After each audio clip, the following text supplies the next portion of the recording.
Salut la gang de Passeport 20, content de vous rencontrer finalement en images. Je me nomme Martin Bourget, votre animateur de ces excursions découvertes de Passeport 20. Je suis aujourd'hui du côté de l'auberge Saint-Gabriel à Montréal. C'est ce qui marque l'étape 2 de Passeport 20, qui s'aventure dans l'acquisition de connaissances au niveau des vins spiritueux. On a besoin d'aide pour aller les chercher, ces connaissances-là. Donc, on a tout un tas de collaborateurs qui vont venir nous aider à acquérir ou encore approfondir des connaissances. Le plus beau là-dedans, on vous amène dans notre voyage. Ce soir, on rencontre M. Charles Smith, producteur de vin dans la vallée de Walla Walla du côté de Washington. Mais moi, j'ai besoin d'aide. Alors, je me suis magasiné un mentor pour la soirée et je vous le présente immédiatement. C'est M. Jacques Fecteau. Jacques, comment vas-tu? Bonsoir, Martin. Comment vas-tu? Ça va bien? Écoute, tu m'as même prévu un verre de vin. Tout à fait. Un magnifique vin qui nous provient directement de l'État de Washington, sur la côte du Pacifique. Et ce vin-là a été élaboré par notre ami Charles Smith, qui est un jeune viticulteur plein de talent et plein d'avenir. Quand même assez marginal, quand même, comme type. Je pense qu'on va se faire du fun, nous autres, à soir. D'après moi, oui. Là, tu acceptes et tu comprends ce que ça comporte, la lourde tâche que tu as de m'apprendre à moi, néophyte, qu'est-ce que sera le comportement de ces différents cépages dans le terroir que M. Smith travaille. Tout à fait. Ce soir, on va s'amuser beaucoup. On va faire le tour de ces merveilleux vins et avec moi, tu es en bonne compagnie. Bien, moi, je vais te souhaiter quand même bonne chance, puis je te dirais, qu'est-ce que tu penses si on va commencer ça tout de suite? Tout à fait. Allons-y. Excellent.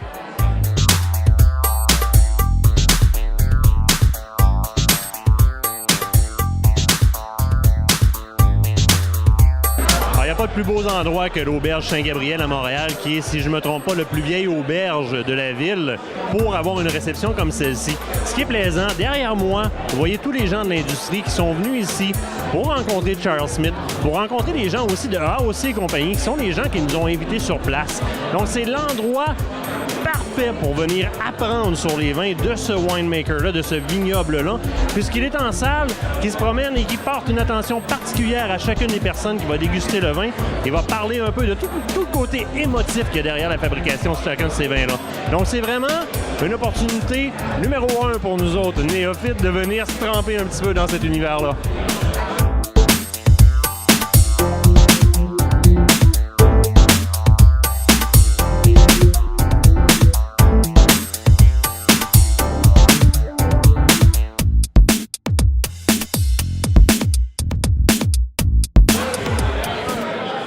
Jacques, il faut que je t'avoue quelque chose. Le Kung Fu Girl qu'on avait en apéro, je le connaissais très bien. C'est un des vins que j'aime bien. J'avais pris la peine de lire la fiche technique pour essayer de t'impressionner un petit peu. Donc, j'avais un peu de données dessus. Fait qu'en fait, t'as plus de job que tu pensais pour m'apprendre. Par sa part, on revient sur ce vin-là. Kung Fu Girl, particulier, très bon. Mais Martin, tu sais, peu importe le nombre d'années d'expérience qu'on a, on en apprend tous les jours. Ça, c'est bien important. En commençant, il faut comprendre que le vin, c'est un monde extraordinairement grand et puis qu'on ne peut jamais tout accaparer des connaissances reliées au vin. Alors, pour en revenir à Kung Fu Girl, qui est un vin élaboré avec le cépage Riesling. C'est un cépage très connu en Alsace. C'est le roi des cépages, le prince des cépages d'Allemagne. On y fait de grands vins. Dans la vallée de Walla Walla, dans l'État de Washington, où les sols ne sont pas particulièrement semblables à ceux d'Europe, on y fait un excellent Riesling. Facile, agréable, d'un bel équilibre. On y retrouve une belle acidité, fraîche. On retrouve de la matière en bouche, des arômes extraordinaires. Oh, tu me parlais de pommes vertes tout à l'heure, tu as parfaitement raison. Et tu sais que c'est très important, nous avons tous des seuils de perception des arômes et des goûts qui sont différents. Faut pas s'inquiéter si un tel sent la pomme, l'autre la litchi et l'autre les caractères minéraux du terroir. Et j'imagine, entre autres, qu'on rattache beaucoup de souvenirs à ce qu'on trouve, que ce soit un vin ou que ce soit une pâtisserie. Si j'ai un souvenir qui est rattaché à un goût qui se rapproche un peu de ça, je vais le rattacher automatiquement, là. Tout à fait. La mémoire olfactive et la mémoire gustative sont très présentes depuis notre enfance. On va se rappeler d'un parfum que notre mère portait. On va se rappeler d'une telle odeur d'une personne en particulier. Alors, ça, c'est vraiment important. La mémoire olfactive, ça fait partie des mémoires qui sont implantées dans notre cerveau et qui y demeurent très longtemps. et on se sert de ça pour découvrir un petit peu ce qu'il y a dans le vin. Et une autre chose que tu as apporté en ouverture, tu as nommé le cépage et la région. Ça, c'est toute une game, là. Parce que justement, tu fais référence au même raisin, le Riesling, mais en Alsace, qui va donner des choses qui sont complètement différentes. Donc, les combinaisons là-dedans, là, c'est fou, c'est infini. Hein. Tout à fait. Tu as parfaitement raison, Martin, parce que lorsqu'on commence, on s'initie dans les vins, c'est bon de se trouver un cépage de prédilection, un cépage qu'on aime bien. Alors là, on va faire des découvertes, on va faire des recherches, on va goûter différents cépages. Si on parle du Riesling, goûtons-en d'Afrique du Sud, d'Australie, on en produit en Allemagne, en Alsace, et là, on va pouvoir y associer nos goûts. Alors ça, c'est la case de départ de la connaissance des vins. On passe au prochain vin qu'on est allé chercher ici, qui s'appelle Vino. Celui-là est concocté à partir de quoi comme cépage? Le Vino, très italien, est concocté à partir du cépage Pinot Grigio ou Pinot Gris. Ne pas confondre avec le Pinot Gris alsacien, naturellement. Le Pinot Gris qu'on a présentement a une belle acidité, assez tranchante, d'une grande fraîcheur. On a des arômes de fleurs blanches. On a un côté vraiment agrumes qu'on va retrouver. Je ne sais pas si tu sens dans ton verre, tu vas remarquer ces petits arômes d'agrumes là, bien précises. Est-ce que c'est... Puis là, j'y vais vraiment à la question novice. Moi, j'associais un point de vue agrume qui me donnait quelque chose qui était un peu astringent en bouche. Tu me parlais d'un côté crisp. Est-ce que je mélange les choses dans les termes? Effectivement. L'astringence nous provient des tanins. Et les tanins, ce sont les particules qui, choisissent en passant, sont bonnes pour votre cœur. C'est un antioxydant puissant. C'est un anti-cancer extrêmement puissant. Anticholestérol aussi. Et ça provient des pelures des raisins. Il y en a un petit peu dans les noyaux, ce qu'on essaye d'éviter lorsqu'on vinifie le vin. Cependant, quand on parle de crisp, c'est un terme anglais qui veut dire croustillant. Alors, on parle d'acidité. L'acidité est très importante dans un vin. S'il y en a pas assez, le vin va être lourd, va paraître pâteux. S'il y en a trop, les gencives vont nous coller ensemble, ça va être une horreur. Ici, on a un équilibre quasi parfait. Tu vois, ça m'éclaire beaucoup parce que déjà, je t'entendais parler de crisp, là, j'étais comme, de quoi il parle exactement? Alors que l'acidité, j'ai une grande facilité à la trouver dans le vin, qu'il soit très acide, peu acide ou pas acide du tout. Donc, c'est sur des plans comme ça qu'il faut que tu m'amènes pour m'apprendre finalement c'est quoi les termes. On va un petit peu plus loin dans ce vin-là. C'est un vin blanc.